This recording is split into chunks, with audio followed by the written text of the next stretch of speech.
کلام مقدس میں سے ہمارے لیے آج کی تلاوت اشعیاء نبی کا صحیفہ، اس کا 52 باب 13ویں آیت سے 53 باب کی 12ویں آیت تک۔ دیکھ میرا خادم برومند ہوگا، وہ سرفراز اور نہایت بلند ہوگا، جس طرح بتھیرے دیکھ کر تجھ سے دنگ ہو گئے، کیونکہ اس کا چہرہ انسان کے چہرے سے اور اس کی صورت بنی نوع انسان کی صورت سے زیادہ معیوب ہوگی۔ اسی طرح بتھیری قومیں اسے دیکھ کر تعجب کریں گی اور بادشاہ اس کے سامنے منہ بند کریں گے، کیونکہ جو کچھ انہیں بتایا نہ گیا تھا وہ اسے دیکھیں گے، اور جو کچھ انہوں نے نہ سنا تھا وہ اس پر نظر کریں گے۔ جو ہم سے سنا اس کا کس نے یقین کیا ہے، اور خداوند کا بازو کس پر ظاہر ہوگا؟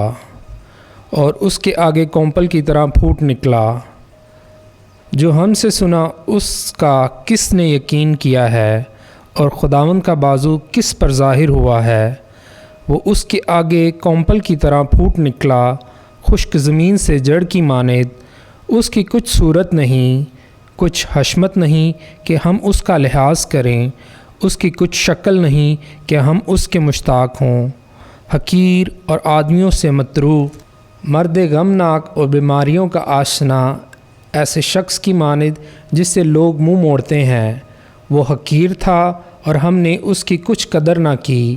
یقیناً اس نے ہماری ہی بیماریاں اٹھائیں، ہمارے ہی غم اس پر لادے ہوئے تھے، حالانکہ ہم اسے مبروز سمجھے اور خدا کی طرف سے مارا ہوا اور ذلیل۔ تو بھی وہ ہماری ہی خطاؤں کے سبب سے زخمی ہوا اور ہماری بدیوں کی خاطر کچلا گیا۔ ہماری سلامتی کی تادیب اس پر تھی، اور اسی کے کوڑے کھانے سے ہم نے شفا پائی۔ ہم سب بھیڑوں کی مانند بھٹک گئے، ہم میں سے ہر ایک اپنی راہ کو پھرا، پر خداوند نے ہم سب کی بدی اس پر لادی۔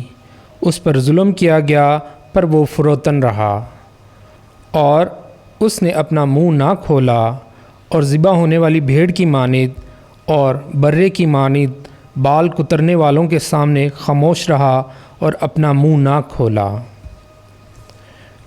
گرفتار کرنے اور فتویٰ دینے کے بعد وہ اسے لے گئے، اس کا انجام کون بیان کرے گا؟ وہ عرض زندگان سے کاٹا گیا اور اپنی امت کی سرکشی کے سبب سے قتل کیا گیا، اور انہوں نے شریروں کے سامنے اسے دفنایا اور دولت مند کے سامنے اسے قبر میں رکھا، اگرچہ اس نے کبھی ظلم نہ کیا اور اس کے منہ میں فریب نہ پایا گیا۔ تو بھی خداوند کو پسند آیا کہ اسے بیماریوں سے کچلے۔ یقیناً اس نے اپنے آپ کو خطا کا ذبیحہ کیا۔ وہ ایسی نسل دیکھے گا جس کے ایام دراز ہوں گے، اور خداوند کا ارادہ اس کے ہاتھ سے کامیاب ہوگا۔ وہ اپنی جان کے دکھ کے بعد نور دیکھے گا، وہ اپنے عرفان سے آسودہ ہوگا۔